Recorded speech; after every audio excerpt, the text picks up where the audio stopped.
ներկայությամբ կանգնած լինելով այստեղ ու վստահ լինելով, որ ճանապարհը մեկն է, Նիկոլին վռնդել է, Նիկոլի հետ չքվելու են տասնյակ հազարավոր վտանգներ, տասնյակ հազարավոր ռիսկեր, որովհետև մեր արտաքին թշնամին այստեղ դիսանտ է իջացրել, իշխանազավթելով երկիրը 7 տարի է քանդում ու քայքայում է, ցույց տալով, որ բոլորին կարող է ոտնձգել, ցանկացած կարգավիճակ կարող է անարգել, եւ իրենք հիմա իրենց կառավարական ամառանոցները, որը զավթել են, իրենց լափը իրենց դիմաց դրած, հրճվում են, որ այս օրին են հասցրել հայ ժողովրդին, բայց ոչինչ, վերականգնումը պիտի հենց այստեղից լինի, այս րոպեից ու այս վայրկյանից։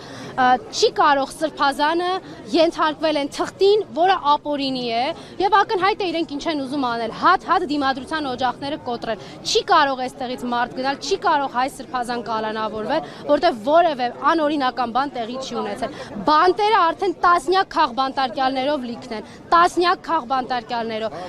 7 տարի է հայերը կալանավորվում են խոսքի համար, Նիկոլի մասին ճշմարտությունը ասելու համար։ Բագրատ Սրբազանը հիմա կալանավորված է ճշմարտությունն ասելու համար։ Սամվել Կարապետյանը կալանավորված է ճշմարտությունը ասելու համար։ Այստեղից էլ որևէ մեկին պետք չի թույլ տալ, որպեսզի կարողանա Նիկոլը կալանավորել։ Իրենք միջազգային հանրությանը ամեն կերպ փորձում են ցույց տալ, որ Հայաստանում հեղաշրջում են կանխել, եւ նույնիսկ մայրաթորն են ներգրավված կամ աջակցում։ Իսկ ձեզ նման մարդկանց, մեզ նման մարդկանց, ովքեր չեն հավատում այս հեքիաթներին, ասում են, որ դուք տերորիստների աջակցում եք։ Միջազգային հանրությունը բազմիցս ապացուցել է եւ ոչ միայն Հայաստանի Հանրապետության օրինակով, որ ինքը երկակի ստանդարտների, սեփական շահի հետևից գնացող ինչ որ կազմակերպությունների միավորում է։ Մենք հարգանքի եւ արժանապատվության ճանապարհը տեսել ենք 30 տարի ունենալով կայուն պետություն,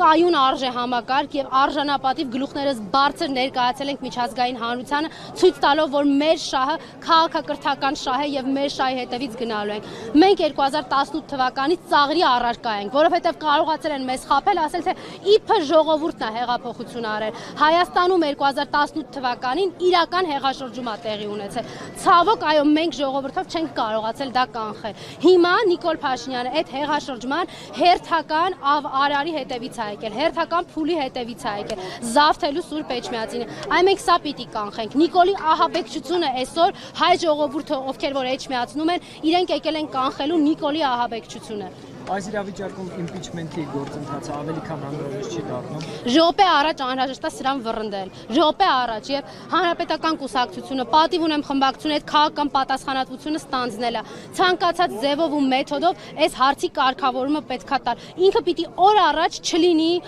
Հայաստանի Հանրապետության վարչապետի աթոռին նստած։ Վտանգ է այս մարդը ցանկացած քաղաքացու համար։ 2018 թվականից շատերս նստած մեր տներում մտածում ենք մեզ հերթը չի հասնելու։ Լավ Նիկոլին չեմ քննադատի, լավ չեմ բարձր խոսի, շշուկով կխոսեմ, այդպես չի լինելու։ Շնչելն ու արտաշնչելը հայի կենթանի լինելը Նիկոլի վրա ազդում է։ Այս մարդը հանգստանում է միայն այն ժամանակ, երբ որ 2018 թվականին այդ իր բերած դագաղները հրապարակում կլցնի հայ ժողովրդի արյամբ եւ հայ ժողովրդի մարմիններով։ Սա դրա նպատակն է վերջնական։ Պետքա թույլ չտալ այս նպատակը։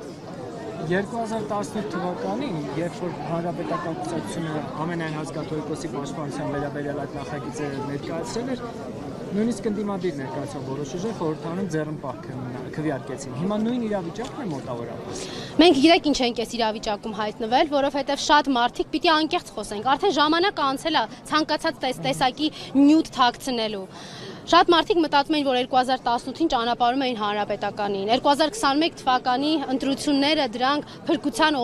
ուղին էին կամ ճանապարհը։ Տեսնում եք ինչպես է Նիկոլը պատկերացնում այս երկրում։ Բռնաճնշված քաղաքացիներ, ինչ ընտրական process, հնարավոր է սրա այդ ընտրության գնալ։ Մարդը վեհարան է եկել, ուզում է պղծի իր Թուրքիայից վերած հատուկ ջոկատայիններով վեհարանը, սրա հետ ընտրության կարելի է գնալ, սրա հետ պայմանավորվելու փորձ կարելի է անել։ Առաջի հարված իր վրա հանրապետականն է ստացել։ Մենք 7 տարի շարունակ պայքարում ենք այս նույն խրամատում կանգնած, առանց որևէ մեկին ինչ-որ բաներ հիշացնելու, թիրախավորելու, բայց գոնե այս խրամատը հիմա դատարկ մի թողեք։ Մենք ինչպես նախագահ Սերժ Սարգսյանն ասել, մենք մի թիրախ ունենք։ Նիկոլ Փաշինյանին հեռացնել, այդ վտանգը, այդ չարիքը,